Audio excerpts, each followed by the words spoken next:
Ukanti-ke abantu basityandigila ngelinqaku kwikhasi lethu le-WhatsApp. Imbi kakhulu le nto yenziwe ngulo muntu, imbi kakhulu.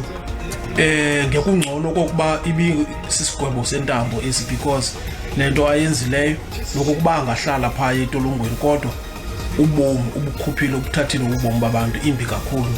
Lihle kakhulu inyathelo elithathwe ngamapolisa nejaji nabo bonke bebechophele elityala lizokwenza isifundo kubantu abenza ubundlobongela, ababulali kunye nabahlukumezi. Sakazi isenzo salomlisa simbi asithandeki siyanyantisa.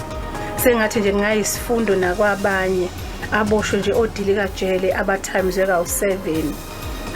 Bolele nje khona ejele angaphinde alibone ilanga. Umthetho ubambela ikhulu iqhaza kusigwebo salomlisa ensimfanele. Akayikho umuntu ongadlwengula aphinda abulala umzali wakhe ngalendlela kwenze ngayo lomlisa. Yaxa kuthi ekhanda lakhe akuhambi kahle. Kuzothi umuntu awahlola odokotela bezengqondo ngoba hayi cha khona ungahambi kahle.